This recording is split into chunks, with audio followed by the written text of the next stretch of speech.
Mais uma vez aqui da Universidade Aberta do Terapeuta, para a gente conversar um pouco sobre práticas integrativas de forma geral e falar também desse nosso método, do método Takai e as diversas vertentes, as diversas ferramentas que o método tem. Agora no ano de 2020, a gente vai fazer já 19 anos que começamos a estruturação do que hoje é o método Takai.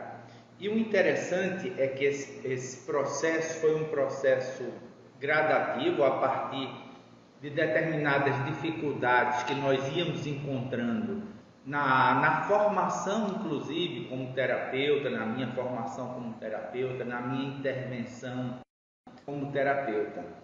E à medida que a gente ia estruturando o método em cima também das dificuldades que eu encontrava na aquisição de conhecimento, onde buscar mais informações, a gente ia aprimorando técnicas e em alguns momentos tirando excessos, mas em outros momentos agregando também outras técnicas.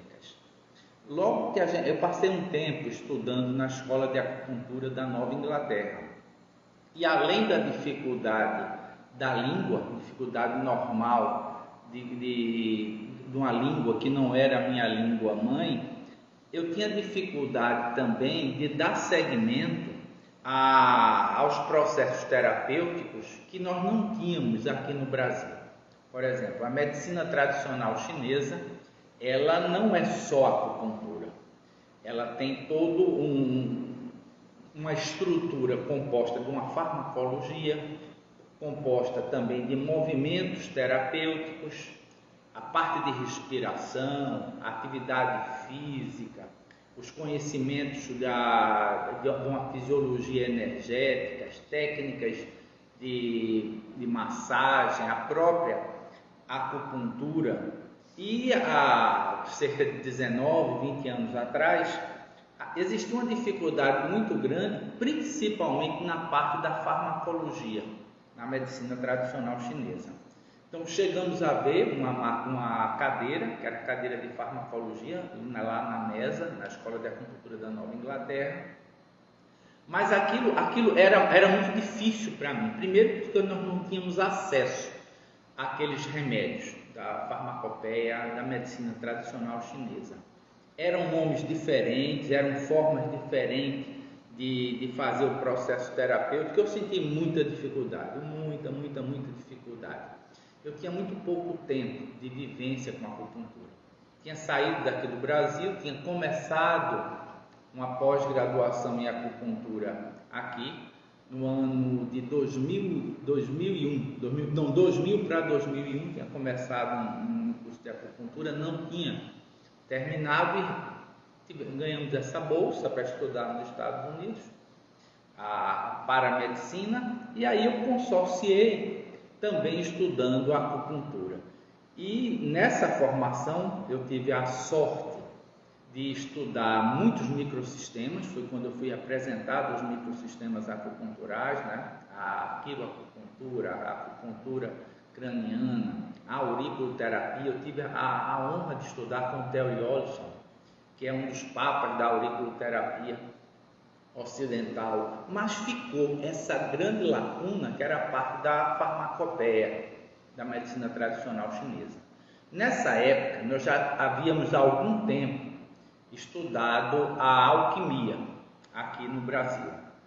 Tínhamos inclusive feito lá na Universidade Federal da Paraíba um curso de homeopatia. E tínhamos essas informações a respeito desses remédios vibracionais, mas a medicina chinesa, ela era diferente, né? Quando retornamos para aqui, como a minha veia da área pedagógica é muito forte, a tendência foi eu querer imediatamente repassar aquelas informações que havia recebido, que tinha praticado por algum tempo. E começamos a estruturar o que hoje é a Universidade Aberta do Terapeuta. Fizemos primeiro uma associação de terapeutas, que é a ABAN, Academia Brasileira de Acupuntura Reflexa e naturopatia, e dessa associação começamos a fazer pequenos cursos. Estruturamos cursos onde trabalhávamos no primeiro momento as técnicas acupunturais reflexas, que são técnicas muito simples, que a partir do conhecimento, lógico, de meridianos, de toda a fisiologia energética, se trabalha diretamente na redução de sintomas. Isso para mim era muito significativo, reduzir o sofrimento. Mas ficava aquela lacuna. Como eu já falei, a medicina tradicional chinesa, ela é muito mais ampla do que só a acupuntura, né?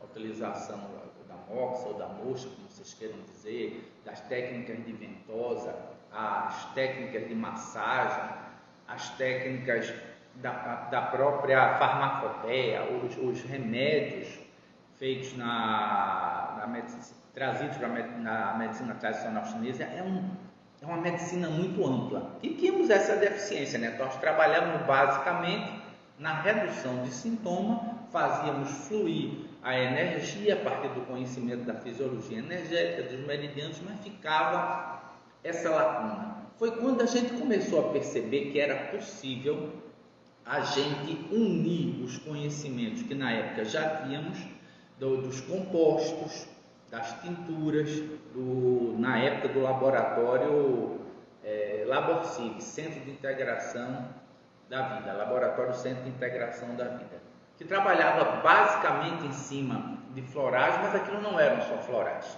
Existiam alguns florais, existia o que chamava na época o kit básico de florais, mas trabalhava também com tinturas. E isso foi amenizando essa falta que nós tínhamos aqui dos fármacos da medicina tradicional chinesa.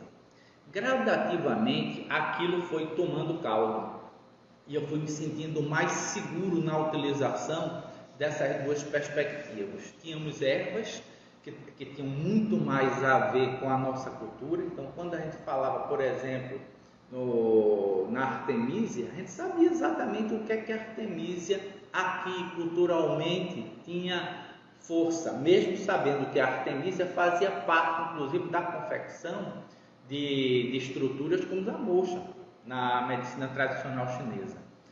Mas tínhamos outras plantas, como a arruda, como o alecrim, que tinha mais a ver com o nosso cotidiano, até mesmo o imaginário terapêutico que envolvia essas plantas. E a coisa foi tomando vulto. Quando chegou mais ou menos em 2004, a gente começou já a ter uma forma de atender, onde eu trabalhava de forma muito tranquila, utilizando a terapia floral, utilizando os compostos, utilizando as técnicas acupunturais sistêmicas e os microsistemas. A coisa foi indo, quando chegou em 2010, eu tive uma grande mudança nessa linha terapêutica.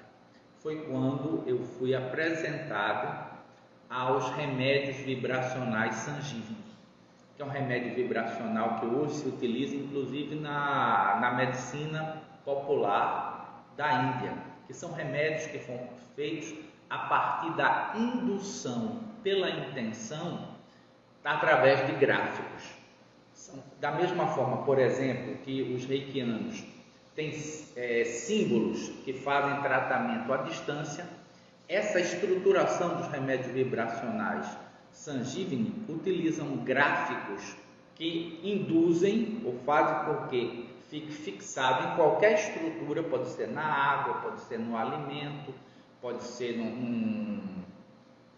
em qualquer estrutura que a pessoa possa botar junto de si ou ingerir frequências terapêuticas. Isso já começava a trazer uma visão muito mais ampla para o processo terapêutico. E nessa época, nós passamos um tempo também na Europa. Fomos morar na Europa, estudamos na Itália, e tivemos a oportunidade de estudar na Universidade de Milão Bicocca um conteúdo muito interessante em cima da antropologia médica, que era exatamente entender práticas terapêuticas diferentes, com formas diferentes de se abordar esse processo, né? Então, como existiam os processos de cura na China, no Japão e também na África, os povos nativos americanos.